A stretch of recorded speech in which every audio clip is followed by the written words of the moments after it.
Bueno, arrancamos nuestro bonus track de hoy, que vamos hasta las 11. Estamos reemplazando a Joaquín Morales Solá, que estuvo de viaje, está aislado naturalmente como corresponde. Le mandamos un cariño desde acá. Vamos a cuidarle lo mejor que podemos este boliche. Y para eso hemos invitado a José Eduardo Abadi para el arranque de esta segunda hora. José Eduardo, gracias por venir. ¿Cómo te va? ¿Cómo estás? Bien, ¿Qué tal todo el equipo? Bien, pero analiza acá, ¿cómo, digamos, ¿qué dirías de Rolo Barbano por cómo se viste? Si existe esa radiografía. No, me interesa. Psicodiagnóstica. El grupo. Debe haber un error de producción. Soy psiquiatra, psicoanalista. Pensaba que invitaron a alguien ligado a la moda. Es verdad, es verdad. Lo de la moda que está se le claro, diga, por eso. ¿Puede hablar de esto? Sí, pero no toque. Sí, de eso puedo hablar. Qué lindo la época que yo también me podía peinar así. Ahí está, muy bien, muchas gracias. Desde ayer, con el Beto Brandoni, que estuvo en nuestro especial de domingo, relevamos un tema que es muy interesante y lo venimos tratando en este programa, que es cómo se movilizó la sociedad civil y ya no está pasiva esperando elecciones y su único momento de participación social o para decidir es poner una boleta en una urna, en intermedias o en presidenciales. Y vimos, como el caso de los padres organizados, de maestros también y maestras organizados, pero en un montón de actividades, la sociedad civil participa, chatea, intercambia, hace propuestas, se hace escuchar y no se queda en la queja, sino que propone e impone. Queríamos compartir esta idea con vos.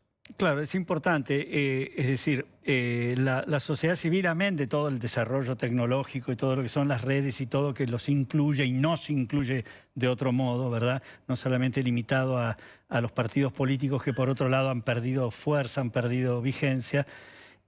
Amén de esto, creo que es muy importante pensar en una sociedad civil que se siente no muy respaldada, contenida o cuidada y representada por los habituales medios políticos y por lo tanto toma más en su propio quehacer, en su propio desarrollo, si vos querés, aquello que pide, reclama, exige, propone también. La Argentina es una sociedad muy particular, la sociedad argentina. No ha encontrado la estabilidad, la tranquilidad. Vos sabés que una sociedad necesita de un tiempo de, yo diría, como de justicia, de tranquilidad, de identidad, de acuerdo, y necesita de un tiempo también de cuestionamiento, de desobediencia, de cambio, de lo nuevo. Así como se maneja y como crece un ser humano, no solamente en su individualidad, en nuestro desarrollo y nuestra persona, sino una sociedad. Pasás de situaciones, digamos así, es lo que en mitología se hablaba, el cosmos y el caos. Uno tiene un lugar ordenado, es ahí donde se establece y puede empezar a desarrollarse, pero llega un momento en que hay que evitar que se congele. ¿Para eso qué hay? Hay una cierta desobediencia, hay un cierto desorganización, hay un desobediente que empieza a mover las fichas y ahí se crea entonces lo que llamamos una especie de reedición de un microcaos, ¿no?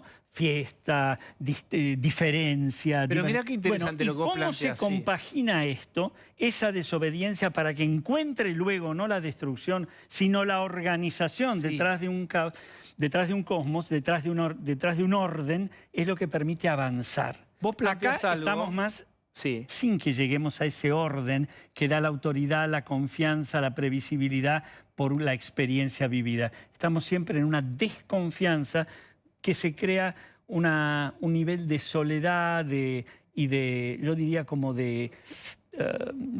es una pena decirlo así, pero a veces como de decadencia casi, ¿no? Bien, pero ahí, digamos, lo bueno es que se empiezan a armar lazos de solidaridad. Esto, Adriana Amado lo viene tomando el tema, que es que ya no es que se vayan todos y cacerola, es que se queden y que resuelvan y tomen nuestra agenda, que es la agenda, por ejemplo, de padres y madres que quieren que los hijos vayan a la escuela, o de cadena de solidaridad con la gente que está varada injustamente, pero pasó en Formosa también. Es decir, es menos esperar pasivamente y ponerse propositivos, que también alivia muchísimo la angustia, ponerse siempre en acción, ¿no? ¿Esto no es un signo de madurez, aunque sea en ciertos sectores? Es un signo de madurez por un lado, es un signo también de ausencia, de una realidad que debieran cuidar otros. Es decir, nosotros no queremos ser espectadores pasivos de cómo se olvidan de los olvidados. Es decir, nosotros no queremos mirar cómo los que tienen que acordarse de cuidar, de hacer, de resguardar, se quedan en una situación ajena a su responsabilidad. No solamente criticamos, sino que también intervenimos en el sentido, solidaridad mediante, de ocuparnos, ¿no es así? Bien. Osvaldo. Sí, no, estaba pensando que esto que se dio espontáneamente, digamos, como estas redes que dice Diego, ¿qué futuro tienen, digamos? ¿Qué pasa de ahora en más? ¿Se institucionalizan? ¿Cómo funcionan? Bueno, no podemos dar como una respuesta de garantía, obviamente, Claro. ¿no? Pero, No un pronóstico, sino simplemente... claro, no cómo pronóstico. funciona. Yo pienso que este nuevo lenguaje, esta nueva inclusión y las redes como un lugar de habilitación al individuo, al ciudadano, que por otro lado promueven un intento de ciudadanía que si no queda olvidado detrás de una política banal, yo pienso que probablemente se va a sofisticar, se va a depurar, tomará formas más organizadas, pero dudo que se postergue o se pierda. Sí. Usted mencionó algo muy interesante que son los olvidados y ahora se acuñó la categoría invisible, como si ese olvido fuera responsabilidad del que está invisible, ¿no? Tal cual. El líder, en lugar de resolverlo, le dice, ¡ay, que no te vi! Digo, ¿qué impacto tiene psicológico en esos grupos que vienen postergados y que son negados? Qué importante que es la pregunta, porque tiene que ver con quedar desahuciado prácticamente. Uno trabaja, por ejemplo, en la terapia individual, si hay a veces problemática en la autoestima, de sentir que no tiene peso específico, que lo que tiene para decir no importa, muchas veces lo que uno ve es que está lesionada esa valoración por sí mismo por un trato, si vos querés, por una crianza donde fue, obviamente, no registrado, no tenido en cuenta, donde no tuvo la disponibilidad de la familia que necesitaba. Y uno a veces le dice, cuidado, no sos invisible, están ciegos ellos. Que es muy importante porque ahí se recupera la pregunta de ¿cómo que yo no existo? ¿Cómo que esa falta de registro es que no tengo sustancia? No, hay alguien que no es capaz de ver o que no quiere ver o que no toma la responsabilidad de ver y hacer. José, hay una cuestión, yo no creo que sea una cosa general, pero se conocen casos de muchas familias que pierden la idea de un horizonte y un porvenir en Argentina y nuevas generaciones que empiezan a pensar, si es que ya no lo están tramitando, irse afuera. No es en toda la sociedad, no es algo grato ni feliz, pero a veces es un mecanismo de supervivencia cuando el gobierno de turno o el proyecto de país no te entusiasma o no logra la idea de futurizar. ¿Vos qué observás de esto, no? De hay que volver o hay que irse a otro lugar. No tener futuro, no tener porvenir, no tener mañana, no tener proyecto, le quita sentido a nuestra vida cotidiana. El sentido, el proyecto es lo que nos dan una razón de ser. Cuando falta el futuro, la sensación que tenemos es de una angustia muy, muy grande, una angustia de una soledad infinita, una soledad que a veces metaforiza la angustia de muerte.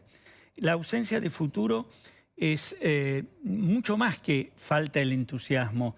Falta la idea de un horizonte hacia el cual, junto con los demás, transito y me hace sentir alguien.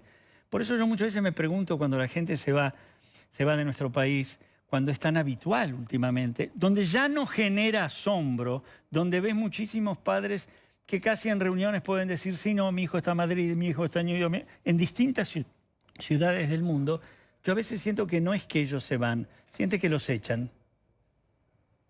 ¿Qué te llamó la atención de cosas que has escuchado de este tipo de fenómenos, ¿no? Digamos, frases que te han impactado, decís, lo dijo con sufrimiento, un padre que menciona a un hijo, una hija que se fue, es decir, cosas que vos hayas pesquisado que decís, mira, esto es interesante y es algo nuevo que empieza a aparecer y que no estaba.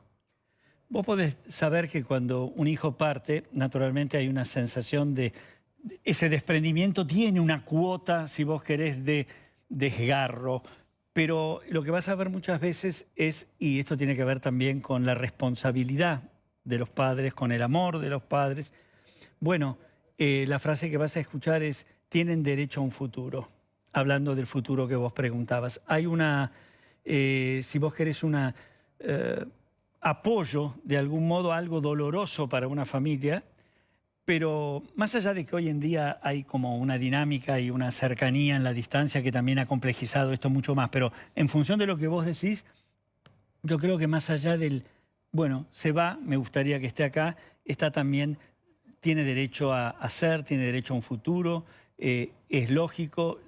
Creo que hay un ayudarlo a su proyecto, a su aventura. Bien, Rolo. José, de lo que venimos hablando también en parte es que se han violado como cuestiones muy básicas de los ciudadanos en el último tiempo, algunas por supuesto generadas por la enfermedad y otras por cómo se trató de combatir esa enfermedad, pero lo que ha enfrentado la gente en estos meses, que seguimos enfrentando, es perder el derecho a la educación, perder el derecho al libre tránsito, perder el trabajo por una cuestión de cerrás y no sabes cuándo volvés a abrir, perder un futuro. Y hablabas de una angustia colectiva.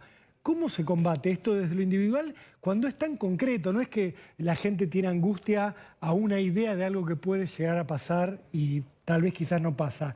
Hay algo muy tangible en todo esto y que no cambia y que no tenemos una expectativa de que vaya a cambiar en el corto plazo. ¿Qué herramientas tenemos individualmente para tratar de Es muy importante eso, ¿no? Porque además, potenciado naturalmente, en parte generado y potenciado por la pandemia, está este hartazgo, este agobio, esta falta de futuro, ese trípode que haría un síndrome pandemia, ha tenido una intensidad que la percibimos en la angustia cotidiana de todo el mundo. Ahora, cuando eso está de más en una estructura que en lugar de contenerte te deja solo, que no te escucha, esta es la idea de una de las claves. Porque ¿qué hace a que uno se sienta registrado y por lo tanto al lado de y por lo tanto más fuerte? Que haya diálogo. ¿Qué es diálogo? Ya sea en términos bipersonales o en términos colectivos. Que te escuchen. La clave del diálogo es poder ser escuchado y que tu palabra no sea una palabra que va como así perdiéndose, sino que se la registra y que eso tiene posibilidad de convertirse en una conducta distinta, en una palabra cargada, una palabra fuerte.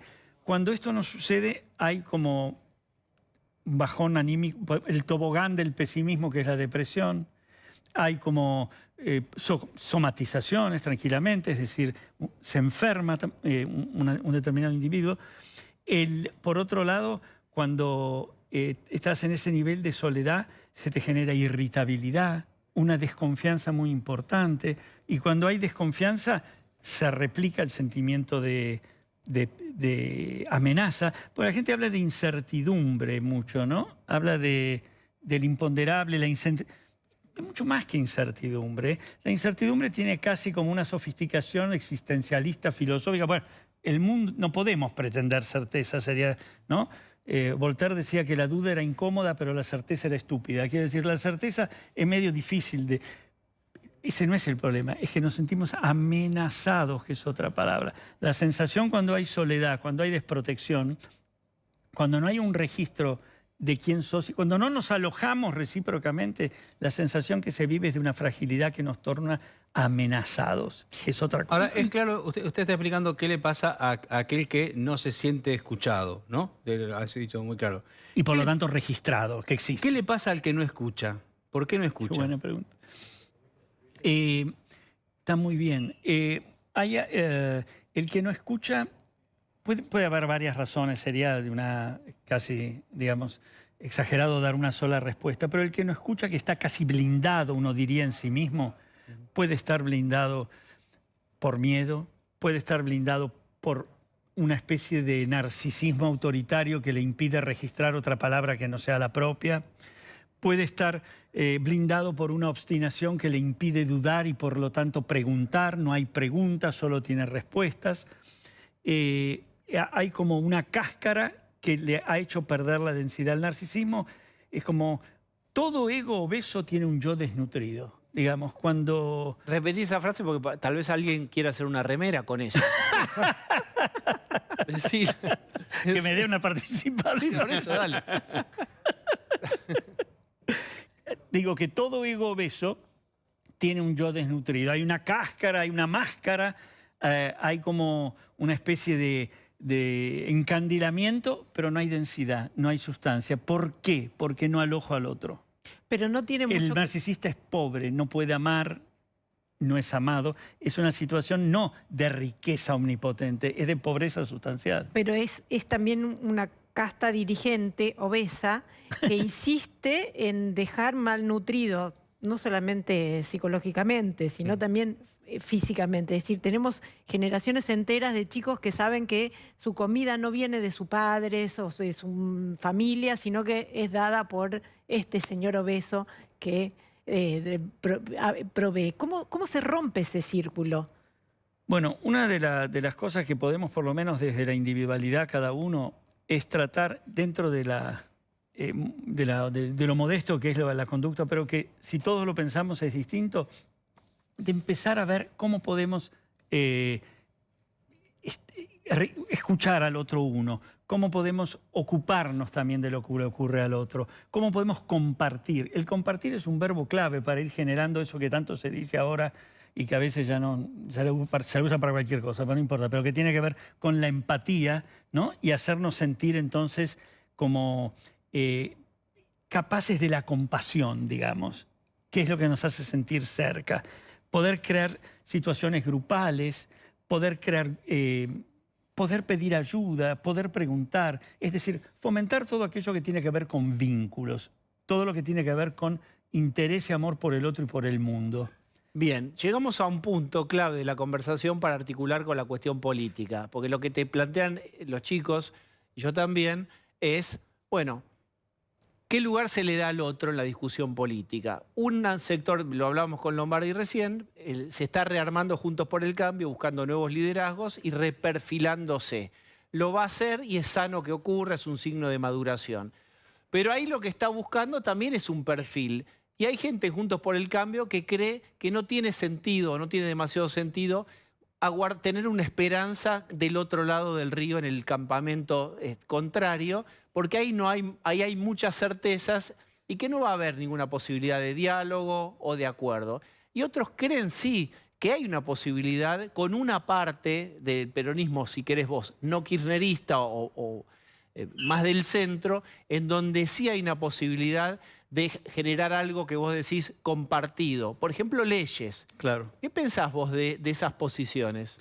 Es decir, ¿cómo podemos nosotros tener un optimismo lúcido, casi estarías preguntando? Es decir, dejar de estar demasiado asustados, si bien atentos a un optimismo ingenuo que se parece a la tontería, y tener un optimismo lúcido que significa poder observar, poder animarnos a dar ese paso hacia adelante, probablemente sea inicialmente uno que lo tenga que dar cuando quiere algo, y a observar de qué con lucidez, por eso hay optimismo lúcido, ¿cuál es la respuesta? ¿No es así? Tratar de evitar el prejuicio que de antemano lo descoloca al otro, pero por eso es una situación compleja tener memoria y tener una noción de la experiencia para saber si una persona que ha hecho 1000 veces lo mismo es posible que cambie, pero tengamos una cierta reserva y observemos bien, ¿no? Los argentinos nos tentamos muchas veces de mirar lo que deseamos que sea más que lo que es.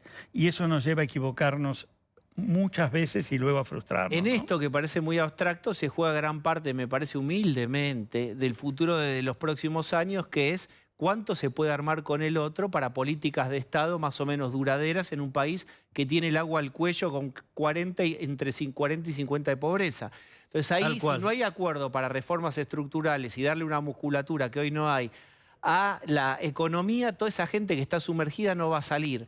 Pero ¿cómo se hace para romper esta desconfianza mutua? Es decir, es interesante lo que decís, porque volviendo a lo del principio, si no hay un cierto orden, si no hay una identidad colectiva también, si no hay una historia con minúscula que trascienda la individualidad y nos dé un argumento que nos agrupe, entonces solamente estaremos en el caos, no en el microcaos que es esa desobediencia creativa que construye, sino que estaremos en una especie de anarquía solitaria donde solamente podremos pelear con el otro. Tendremos una sociedad belicosa en lugar de una sociedad pensante que debate para acordar. Es que no hay posibilidad, además, si no hay acuerdo de construir algo. Seamos claros en esto, ¿no? Bien, y te llevo con un zoom a las internas de Juntos por el Cambio.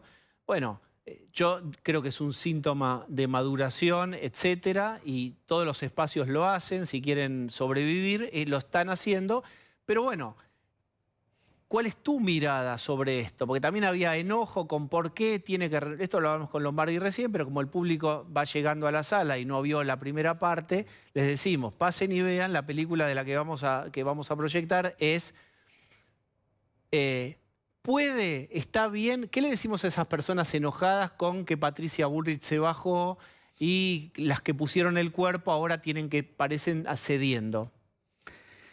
Yo creo que hay un punto que es importante, ¿no? Porque la idea de la unidad que se hablaba tanto en las distintas coaliciones me parece algo útil, si vos querés, pero me parece que la unidad tiene que surgir luego de que hay una competencia en la que se decide los puestos de cada uno. A mí me gustan las fratrias, los vínculos. A mí me gusta el vínculo de hermanos más que un padre todopoderoso que somete y obliga.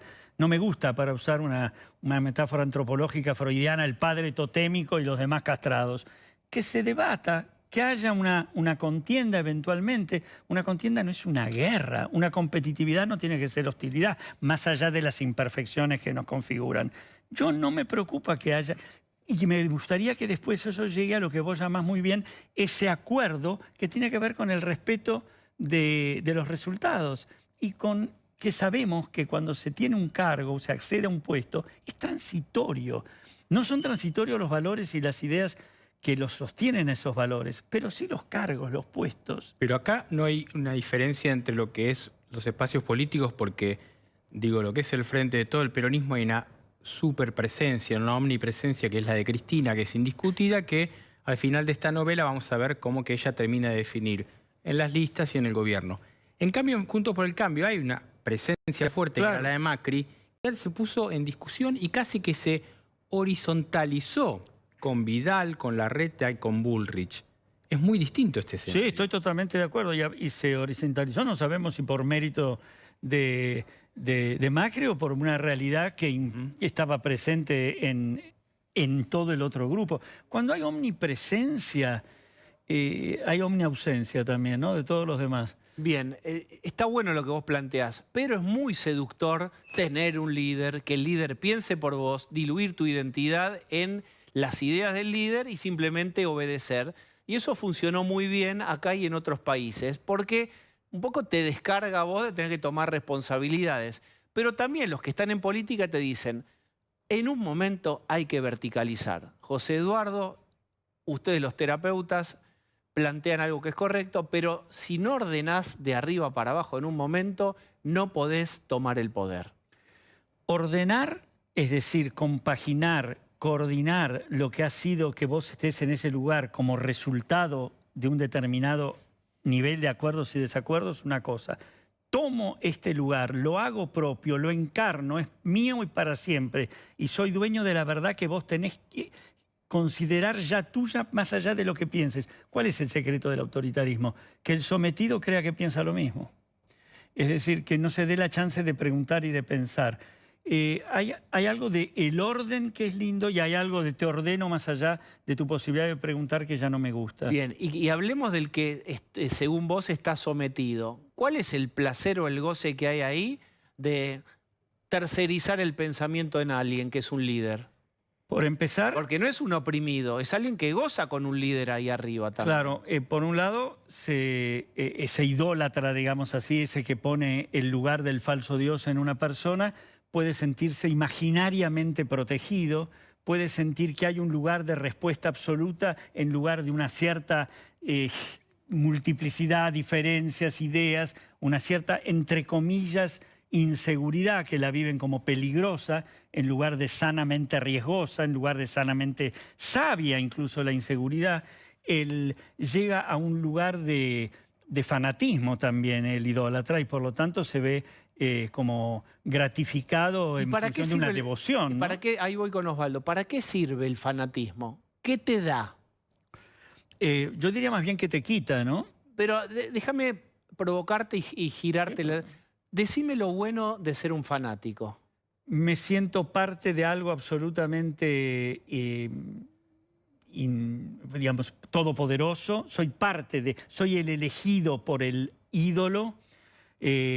no me aparece, y creo que el hecho de que no me aparezca una duda, sino la verdad absoluta, me hace sentir también superior, hasta por identificación con el ídolo.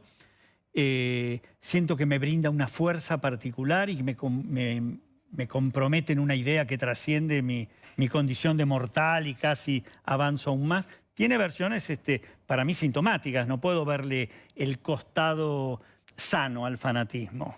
Es cierto que es muy dañino, y en este caso, digamos, recordando lo que pasaba, lo que charlábamos hoy temprano con el tema de los varados, de la decisión del gobierno de que alguna gente no puede volver al país, una cosa que a mí me asombró y me molestó muchísimo, que se vio mucho en las redes, fue la gente, los argentinos que estaban contentos porque otros argentinos no podían entrar al país. Digo, festejaban que otros tuvieran un problema grave, y lo festejaban porque la orden le había dado un gobierno con el que estaban de acuerdo.